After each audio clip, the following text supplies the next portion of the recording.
ne sera donc plus chez nous la saison prochaine, mais qui a très bien fait de revenir en Belgique en 2018 après son expérience.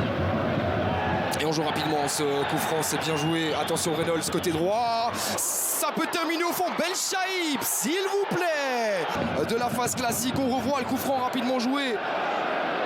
Cette défense malinoise en dilettante, hein. Beaucoup trop. On avait évoqué une clé du match avec Karim Belhosseine en avant-match, les phases arrêtées, mais plutôt dans le sens courtraisien que dans le sens malinois.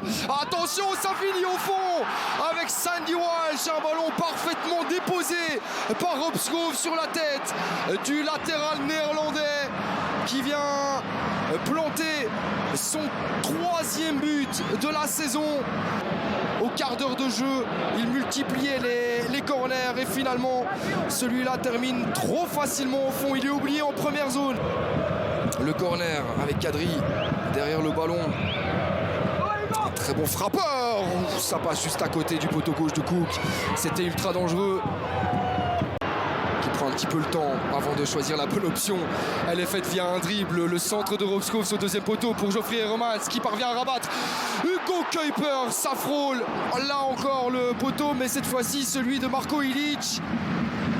Normalement, même s'il y a encore un petit peu de doute autour de son avenir, il devrait a priori quitter le club d'ici la fin de la saison. Attention Messaoudi qui a une fenêtre grande ouverte. Attention les Malinois qui défendent en reculant. De Karim Belhosseine qui aurait préféré un ballon aérien. Oh, le contrôle mauvais de la part de Souza. La frappe de Benchaïb. Oh là là, quel régal! Mais quel régal de la part de Benchaïb. Il le sait, il le sent. La frappe était puissante. Amin Benchaïb qui plante son doublé personnel, ses 2 premiers buts sous les couleurs de Courtrai. Et il est beau celui-là. Qu'est-ce qu'il est beau, le petit crochet pour s'ouvrir une fenêtre. C'est un problème cette saison pour le KV. Le centre de Van Orenbe. La réponse d'Hugo Kuipers, s'il vous plaît, à l'instinct cette frappe-là. Il prend ce ballon comme il vient, sans réfléchir. C'est impossible, c'est inarrêtable pour Marko Ilić et ça fait 2 buts partout.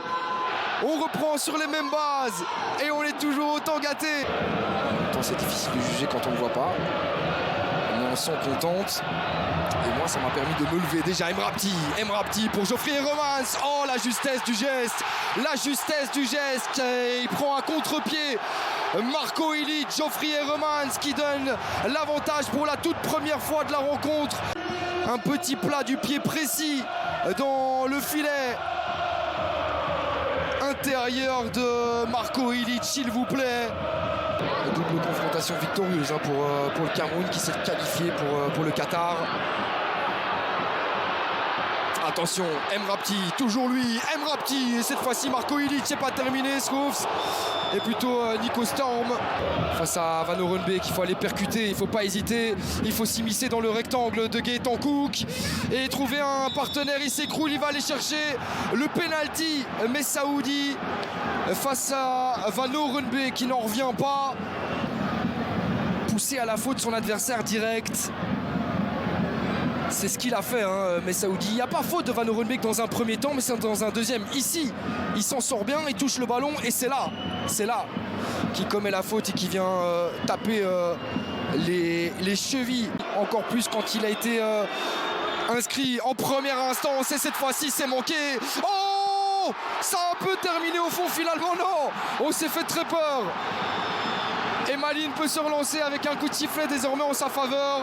Quel fait de match dans cette rencontre, on revoit. Et il le frappe différemment. Et Gaëtan Cook qui fait le bon choix.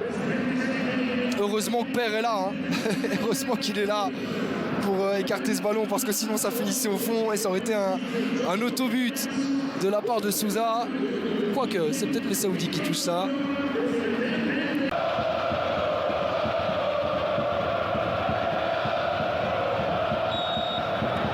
Voilà, c'est terminé.